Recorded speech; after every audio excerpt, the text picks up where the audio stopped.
Well, hello, I'm Michael Budnick, and I'd like to introduce my guest today, John. John Buford and his wife Carol are residents here in Costa Rica, and I hail from Knoxville, Tennessee, and the reason we're doing this brief interview today is really to share with you what's it like to live in Costa Rica and the lifestyle and such. So with that, we're going to just jump right in and have a conversation together. So John, start out by telling me why Costa Rica? Well, my wife and I are both retired military. We met and grew up together a long time ago, and our first military assignment was Panama, and we drove back from Panama in 1974. And when we came through Costa Rica, we decided that this definitely was worth another visit. And when it came time for retirement years, we looked at all the retirement states in the United States and decided that most were either too hot or too cold. Hawaii was too far away and California was too expensive. So we revisited our vows of 1974 and came back to Costa Rica and determined that it had everything that we wanted. What we were looking for specifically was a temperate climate that was year-round. We were also looking for a stable government.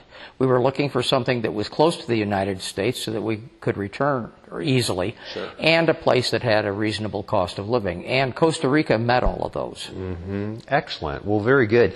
And talk to me about the pros and the cons, kind of like, the reality versus the rosy picture of living here. As I'd mentioned, we are close to the United States, but obviously we're not in the United States. Our round-trip ticket to Orlando from where we live is about $500. So the cost of going back to the States is something that one needs to consider. Another negative, if you will, is that it's not the 51st state. The culture here is a little bit different, and you need to take patience with you if you come down here. There's an old expression that mañana does not mean tomorrow. It means not today. And I think that that pretty well encapsulates the climate down here and the culture. If you go to the bank, for example, you might find that a transaction takes you an hour and a half instead of taking 15 minutes as it does back in the United States. On the positive side, as I'd mentioned, one of the things that we've got here is a temperate climate year-round. I also mentioned that we're only within 2.5 hours flight of the United States. Medical care down here, we're within 1 hour of 5 hospitals that are of Mayo Clinic and Johns Hopkins quality. We didn't have that where we were living in the States. We weren't that close to major hospitals.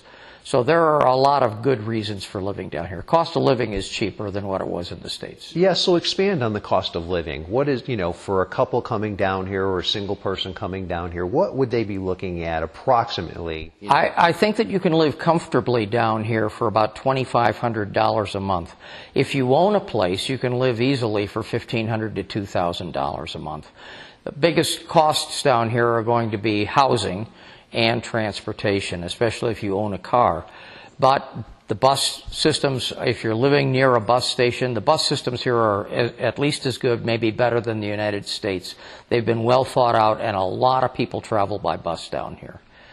Excellent. And the $2,500, is that per couple or for a single? Yeah, that's per couple. I'm glad that you asked that question. I hadn't considered on the single side because my wife and I have been down here for 13 years together. Yes. Okay. Very good. And you started chatting about health care, but let's talk about public versus private health care. Yeah, they do have the public health care, which is a socialized program. You need to be a resident or a citizen to get into that program. It's called the CAHA, and it works like socialized medicine everywhere. It's a good system, but as is typical of most socialized medicine programs, there's a waiting list for most things that need to get done. The private system costs probably 25 to 40% on the dollar of what it costs in the United States, but the health care, as I'd mentioned, is as good as you're going to find in any of the hospitals in the United States. Right. So what you're saying then is you can get quality health care commensurate with the U.S. privately and 25 cents on a dollar to 40 cents on a dollar. That's correct. Yeah, that's excellent. Really good. I've heard, people come down here to Costa Rica or wherever they're coming from. Maybe it's not always down. Correct. But Folks will come and they'll leave in 6 months to a year. What happens there? Why is that? I think that Costa Rica does not meet their expectations. There's something that we call due diligence, and anyone who comes down here to live versus vacation generally goes through the process of due diligence, which is checking out what Costa Rica offers and how it compares to the United States, and contrasts also. Many people who go back find that indeed this is not the 51st state. It does not meet their expectations. A lot of people live in the United States under something called hot and now concept, and down here it's rare that you get it both hot and now. You've got to wait. As I said, it's part of the culture down here. Also, people find when they get down here that they may miss family or friends more than they thought they would. Yeah. They may have thought that people would come down here and visit them more frequently than actually happens. So this drives people back to the States, too. Yeah, gotcha. Okay. Let's talk about banking in Costa Rica. You know, money flowing in from the U.S. or any European countries, and then, you know, money going out. This is an important question, yeah, because people generally are not going to bring that money with them. It's going to come from some source, whether it's their pension, whether it's a 401k that they have set up someplace in the United States. Social Security, exactly right. There are two ways that money flows down here. The first one is through the Costa Rica banking system. Many people sign up so that their Social Security goes to a Costa Rican bank account. It's easy to do. The issue with that has to do with if there were to be any problem, then you're counting on that as an income, then that could create problems. But I know lots of people who do it that way and have had no problem in the time that they've been down here. The other way is to keep your money in the States and just take it out with an ATM. Normally, there's a 1% fee. There are some organizations that offer ATM cards that charge nothing. So your Social Security check goes to your U.S. bank account, which you keep active. So it sounds like someone coming down could easily, just through their debit card, access their U.S. bank account, you know, get cash out that they need for daily stuff. Very much so, and we've been doing that for 13 years. Oh, great. Oh, that's awesome. And talk about the currency here.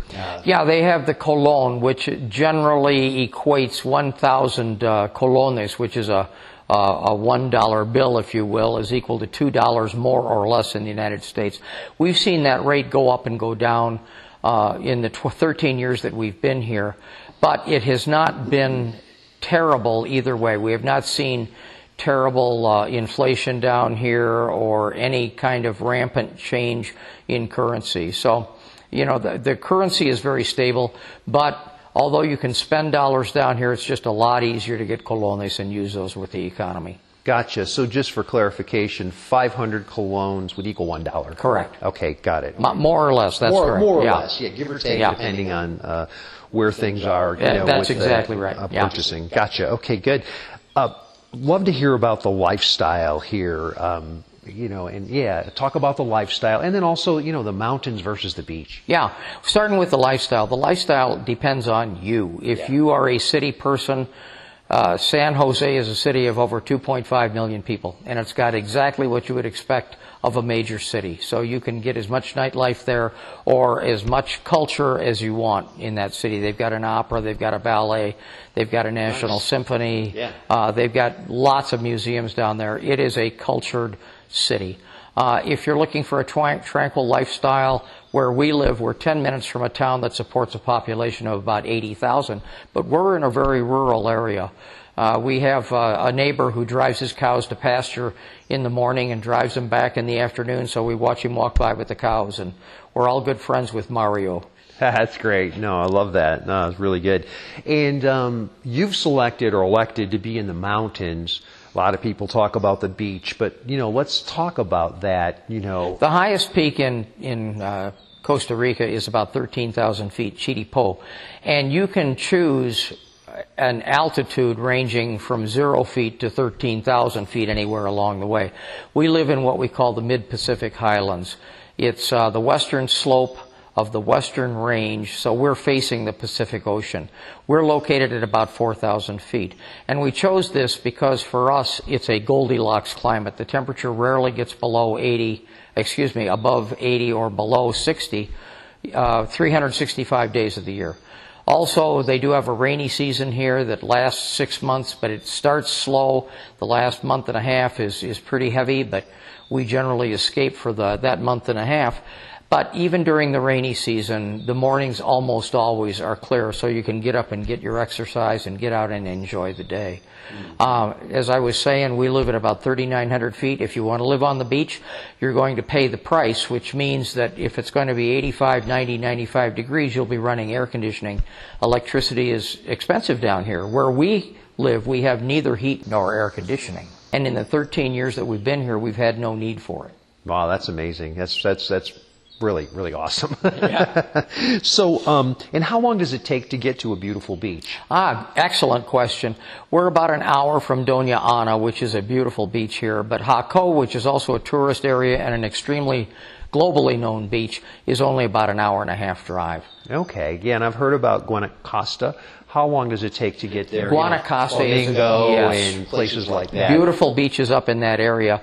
For us, because we're close to San Jose, we're only an hour out of San Jose, so we're about 3.5 hours out of Guanacaste, but they have another international airport called Liberia, and there are many international flights from the United States and everywhere else that are coming into Liberia, which are in the heart of Guanacaste, so you're within 15 to 30 minutes of the beach once you land in Liberia. Okay, good. And distance and time to get to the airport from here? 45 minutes to San Jose International Airport for us. Okay, that's great. Excellent. And share with me about the idea of renting here versus owning, and what are your thoughts? Again, an excellent question. We tell people, and we're not the only ones that do this, that if you're thinking about retiring to any country, and this one is certainly no exception, think about renting first, because it gives you the opportunity to experience different seasons and also different parts of the country.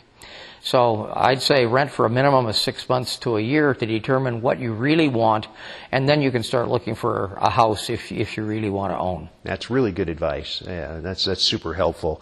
And share with me, kind of in closing, share with me about your community here and what you all have created, you and Caryl. Yeah, when we moved to Costa Rica, we knew what we were looking for. We were looking for the Goldilocks climate, which we found in the San Ramon area. We were also looking for an expat community that we could plug into, and they have the Community Action Alliance here, which was very easy to join. It's an organization that supports about 15 different volunteer organizations throughout the San Ramon area.